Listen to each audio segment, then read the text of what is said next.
Good morning, good afternoon, good evening, wherever you are in the world. Welcome back to the channel. Welcome back to another Star Citizen video. Inside Star Citizen, hell of a show. We've got one hell of a show here for you today. I'm very zoomed in. I thought I'd zoom it in for this one just to see the difference. I noticed when I zoom it in like this though, the focus kind of goes crazy. But anyway, let's jump into this. Inside Star Citizen, hell of a show. They're going to be talking about trading and stuff. So without further ado, let's watch it. So apologies in advance if I pause. We know I pause. I'm a pauser, okay? Let me actually put my headset on just in case it gets a little loud. I don't want to hear an echo. But this one's going to be interesting, you know? I'm excited for this one. All right, let's do it. Let's make sure it's in 4K if possible. Nope, they only do 1080p, which is fine. Why is it loading?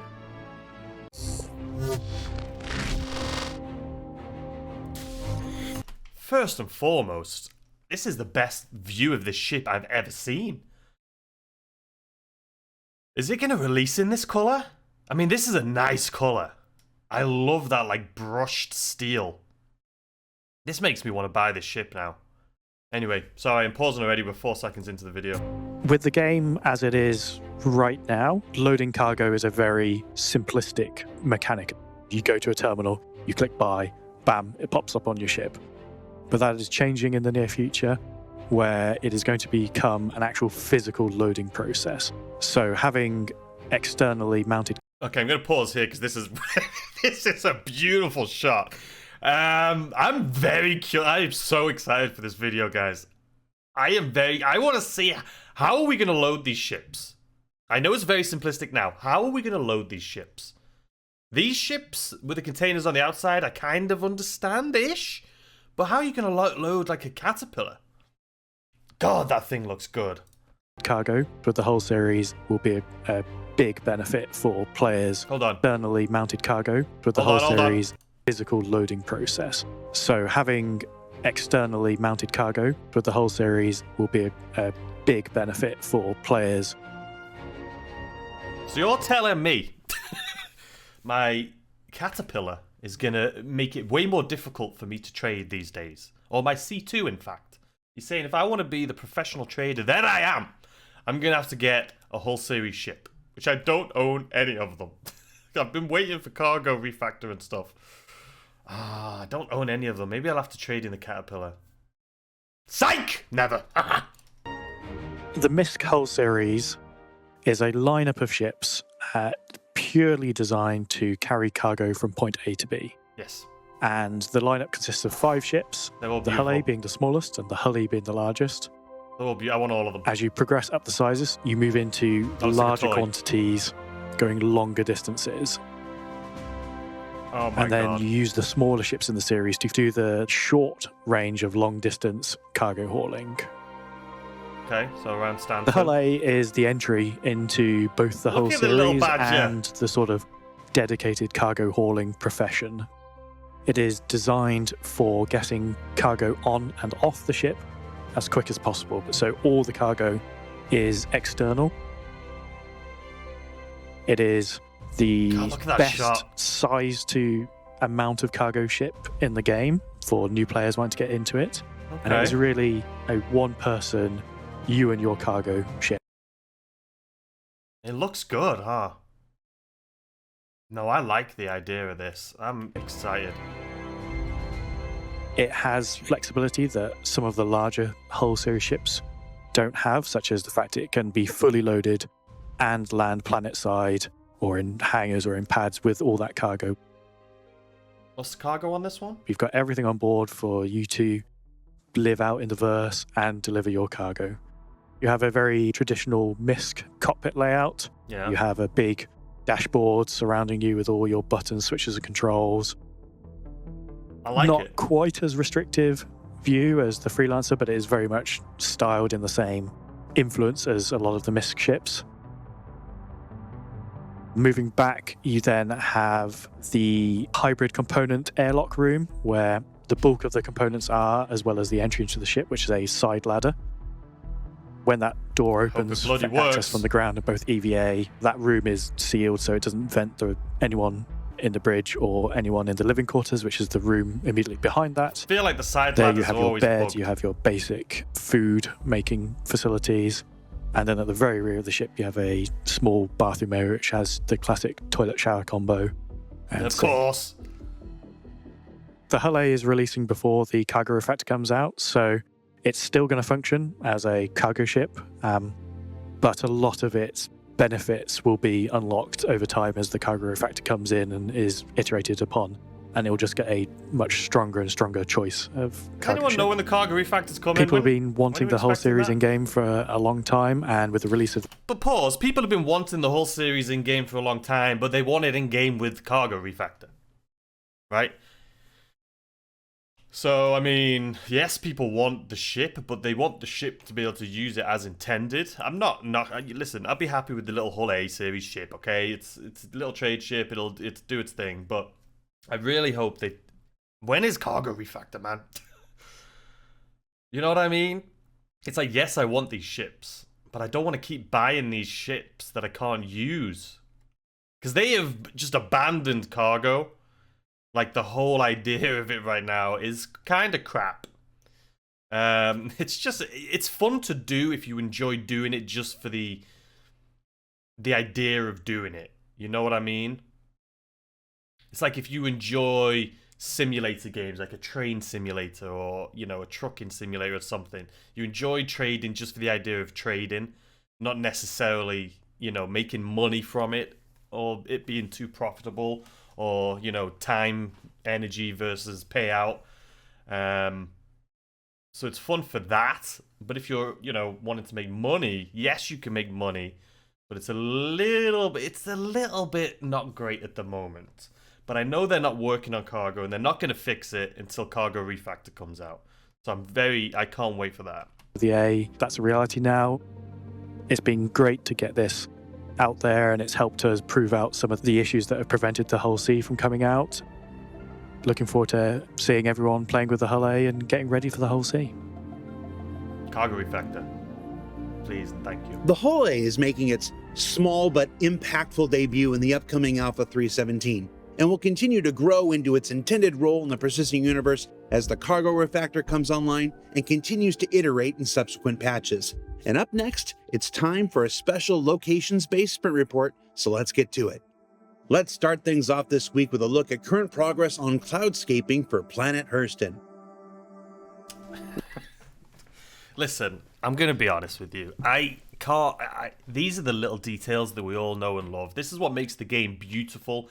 This is what makes it when new players come into the game, they look at this and they're like, wow, this game is incredible.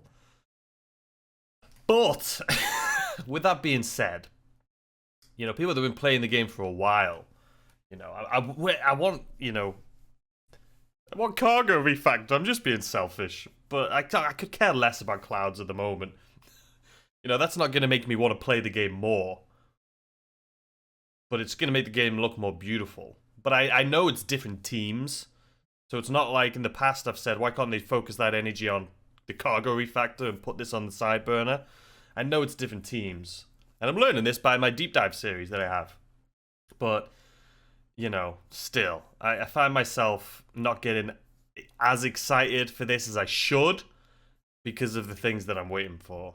But it is beautiful. I mean, let's be honest. What you're seeing here are the results of recent explorations in taking the pipeline you've seen demonstrated before completely out of Substance Designer and into Houdini entirely, potentially allowing for an increase in simulation data and better shaping than we had previously. It is incredible. We need a wingsuit. Now, at this point, it's still too early to say if these will make it into Alpha 317 or require another quarter to bake, as it were. It'll but as take with all another things quarter to Star bake, Citizen, let's be honest. this refinement of existing process will yield better and faster results once it's all properly dialed in and approved. Yeah, it'll take a while. I'm fine with that. And while we're on Hurston, let's take a quick look around Maria Pure of Heart, the hospital coming to Lorville in the upcoming Alpha 317. Again, I think this is great stuff, and people that love medical gameplay will love this, you know. And this is great updates to the game. I'm not knocking it. I just can't get as excited. You know, everyone has the thing that they're waiting for, whether it's cargo refactor, or it's salvage gameplay, or it's refueling gameplay, or, you know, maybe it's more NPC gameplays. like missions and things. And for me, that's traded, right? The cargo refactor. So, you know, these as well, you know, they are cool and nice little updates, you know, that I'm happy to see go in the game, but it's not something that's going to bring me back. You know, it's not something that's going to make me want to jump in and stream it for like 10 hours because there's a new hospital. You know what I mean? They're really cool things, but I'm just waiting for something that can, you know, some gameplay. That is sick. That's not the hospital. Of all the hospitals we've seen so far, this one may be my favorite. Combining the severe architecture and attitudes of Hurston with the benevolent purpose and ideology of a hospital is yielding a truly unique visual experience, and I'm here for it. I'm here for it too, buddy. Disco. Moving higher up and much farther out, let's check in with Pyro! This I'm freaking excited for. This is something that's gonna... Ooh, baby! some Pyro system, let's call it Spacebox for lack of a better term, development. Now this potential background for all adventures in Pyro is coming along Wish nicely, this was 4K. with pipeline improvements yielding stars and subtly different shapes and hues, and cloud formations designed to hook in and support those you'll actually be flying through. And it all makes for a nice contrast with this planet and its blue atmosphere you can see here. And then down on the... So what do we think as traders, for my fellow traders out there? When Pyro comes out, obviously everyone and their dog is going to be over in Pyro. As, you know, most of us, including myself, will. Do we take advantage of the fact that everyone's gone? Because I'm assuming Cargo Refactor is going to be out before Pyro, right? It bloody better be. It better be. But if it is, do we take advantage? And while everyone's over in Pyro, just trade the hell out of Stanton? Without any, you know, pirates attacking us? And then move more towards Pyro once, you know, the pirates start coming back? I don't know. The planets, when the exposure changes at night or at sunset... Another thing, thinking about that, as far as trading's concerned, you know, we always talk about newer players and how pirates keep attacking them, and, you know, it can suck if you're a newer trader or you're or a newer player, or if you're a solo trader and you don't have anyone to play with, and, you know, you get attacked by pirates. I think once this game gets to a point where it starts growing bigger and bigger systems, there'll be easier sections, right? You know, Stanton may be the place where the newer players spawn. You know, you can trade there, and it's just easier. There's not as many pirates around. You can kind of do your own thing, and maybe the profit isn't as high in Stanton. You can still make some decent starter money, but the profit will be not as great. And then as you move to like Pyro, where it's more of a pirate place, maybe the profits, you know, will double. And then as you go further out in the system, maybe there's some systems that are like super hostile, and trading there is going to make you tons of money, but you're literally going to need like 10 escort fighters with you to trade, but the high risk, high reward in some of these very hostile systems. I think that's something that'll probably end up happening, to be honest, and I can't wait for it. or whatnot, you can see the hues and forms change appropriately, which is super cool. It's beautiful. Beyond that, the team is also creating some large-scale space points of interest in the Pyro system. Things that can act like checkpoints, as it were. Oh, that's a Bengal. That's a Bengal. Before you enter certain gas pockets approaching outlaw stations. That's a Bengal. Now, like White Box Phase, this is early days, just blocking out shapes. And before anybody freaks out, the Bengal you see here is just to show the proper scale read. As these continue to develop, they'll get things like final geometry. The crazy thing about the Bengal that I've, like I say, doing my deep dive into Star Citizen series I'm doing, going back 10 years and looking at them creating this game. I mean, the Bengal was really like, the Bengal and the Hornet was like the first two ships we ever saw. And seeing the Bengal in like, not even design phase, but more of just the dream phase. And now seeing it come to life when we saw it last year flying around, it's kind of cool. Geometry and lights to flesh out the experience further, but it's already shaping up to be a dramatically different experience than traveling through the Stanton system. I can't wait. You know... And while we're in Pyro, let's take a look at the Yucca Brevifolia, our outer space version of the Joshua Tree.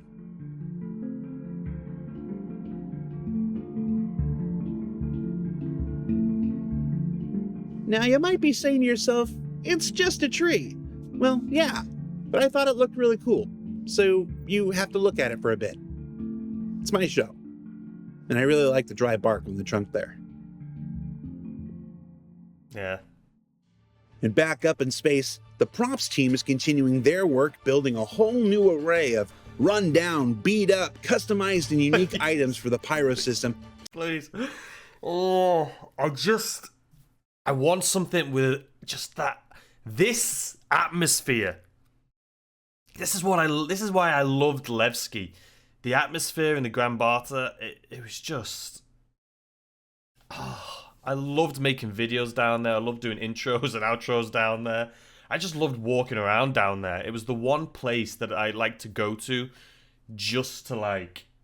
I don't know what it was about it. Maybe this isn't the same for everyone. But for me, the atmosphere just felt... Even though it was kind of cold and wet and damp, it just felt warm. And it felt lived in. And it felt like, you know, you could imagine it. Like, being there. You know, Levski and all these places, it's cool and everything, but it never felt like I could imagine myself being there. Not Levski, Lorville. I never felt being there. Same with ArcCorp, same with all these places. But Levski was the one that I could just... It felt like when I was walking through there that I could be there and I could imagine myself there. To help sell a very different experience for life in Outlaw space. Just really cool stuff. And I want to shout out Joseph, Lewis, Thomas, Dan, Stefane, Sophie, and the rest of the team for some exceptional work. Shout out those guys. Exceptional, I agree. It's beautiful. Making things not look good? That doesn't sound right. No, but it does look mean. good. It's better. It's more realistic. It's and look at these trash piles. It just reminds me of Grand Theft Auto, to be honest. If you play GTA, you know they've always had trash piles. I don't know why. It's just always been a thing. But yeah, I mean, trash piles for me, yeah, it just adds to the atmosphere, right? It's cool. I just hope they don't spread them out everywhere, like rocks on planets. Disgusting. That's cool. And awesome. It is, I agree. And disgusting. Yeah, that too. Of course, some of these Outlaw stations will have run-down space clinks aboard. See, I don't know what it is. Every time I see like these medical places, I just don't enjoy I think it may be just the mental thing, because I really don't like hospitals in real life. Like, I hate going to the doctors. I hate going to hospitals. So when I see this even in the game, I'm like, I don't like it. I don't want to be there. Which is good. It speaks, you know, volumes for the designers. You know, it brings my real world hate to life. But yeah, I just don't like the hospitals. Not knocking the game, I just don't like them. So the team at Montreal have been beating those up a bit.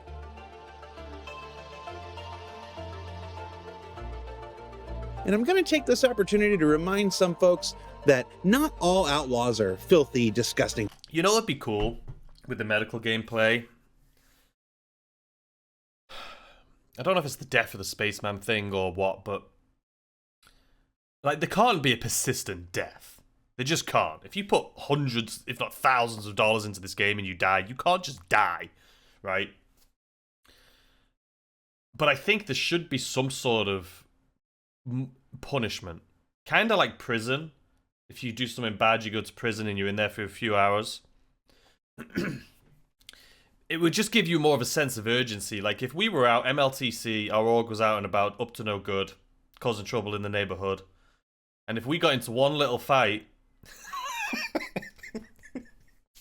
Sorry, I cracked myself up. But no, if we got into like some sort of fight and someone was like on death's doorstep, and we had to rush them to a hospital, because if they were to die, then they would, you know, kind of like a prison. If you died, you would be in a hospital for 2 hours.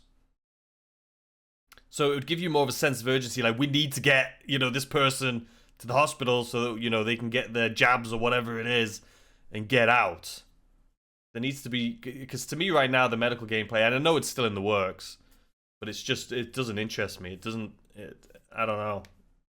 I don't like dying and going to hospital. It just doesn't, it's not fun, but I'm sure they're working on something. Slot. I'd love to know what you think about that. Like, how do you think hospitals should be? And the whole death thing. Do you agree? Would that be a cool idea if you were to die? It would be like prison where you'd be in there for a couple hours. But how would you speed it up? Because in prison you can do missions or you can escape. Maybe the medical gameplay, if you're in the hospital for a couple hours, you know, maybe there's some mini game in the hospital. Like your teammates can come and try and find, you know, medicine and then bring it to you and get you out of there. I don't know. Just the ones that hang around in Pyro. You fancy outlaws out there with your pinkies out while drinking Radagast from a teacup may want to make your homes in another system. That is us, the fancy outlaws.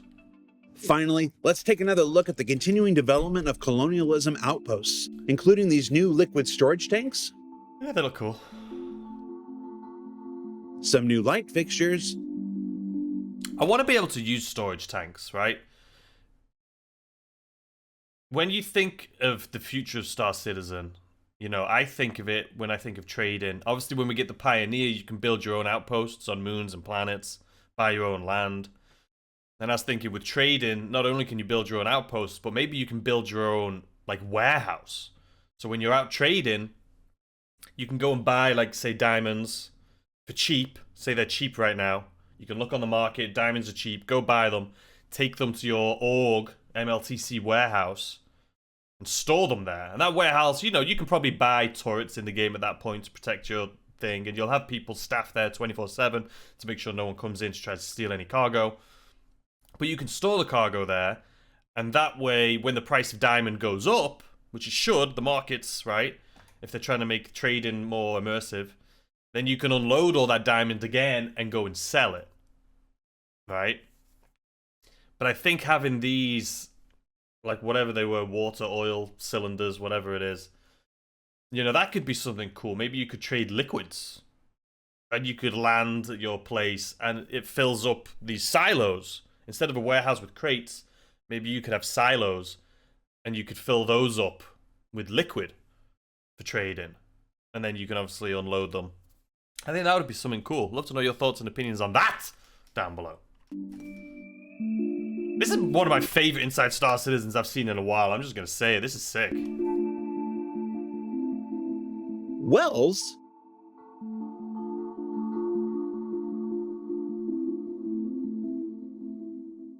and new garden modules. I mean, that's cool. Again, I think if you have an org, I mean, these moons and planets are massive. And as the system gets bigger and bigger, there's going to be enough moons and planets for everyone. There's going to be a lot of moons and planets that haven't been discovered yet. Imagine if you could find a moon. It's just a beautiful moon. It's got some rivers on it. It kind of looks like the New Babbage. Not the snowy part, but, you know, the part that has beautiful flowers and trees and have rivers. Find a place like that and then start building an org, like, compound. Or, like, almost like a little town for, like, the MLTC home base. Where you have multiple landing pads or hangars. And it would cost millions of UEC. But that's why you trade. It gives you something to do. You trade. You can upgrade your compound, get turrets, better turrets. You can hire AI security.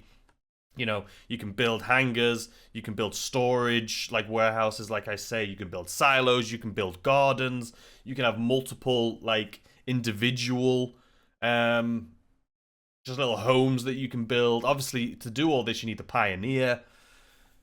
Oh, man. The potential is just insane. And that's what excites me. And I don't know if that's the direction they're going, but how sick would that be? Just building your own little town. And it would be hard, you know, obviously you'd have pirates that would come to try and attack it, so you would need defenses, you would need really good turrets, you would need fighter pilots. But at that point, everyone would want to be online. You'd have to build a massive org to protect it, to fight off the pirates. And it needs to be, so it can't be a complete devastation if someone was to attack, right? If someone was to attack and steal cargo, you know, they can't destroy the entire base. Maybe after they've been and gone, you can repair things, but it shouldn't be have to completely replace things, right? Because that would just take the fun out of it. But yeah, I think that would be a lot of fun. Anyway, I'm getting way off topic. You know it's the future because of hexagons. True. Then, from one outpost type to another, Derelicts. another look at white box explorations of derelict outposts. Now, like all white box phases, it's an important step in identifying which areas are likely to become traversal nightmares and may want to be adjusted for gameplay reasons before we move on to final art. I hope they fix, I talked about this a few times a while ago, I hope they fix the FPS combat, first person shooting. Because it's just very, if you play any other FPS games, you know how clunky this game, it's awful. The FPS in this game, if you compare it to other games, it is awful.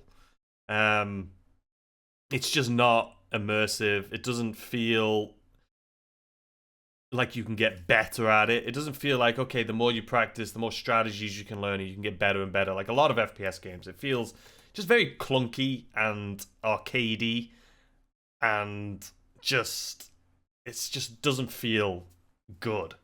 I hope they, I don't think they're working on it right now, but I hope they work on it at some point. Because I think that's, if there was one major letdown, I think it's the FPS.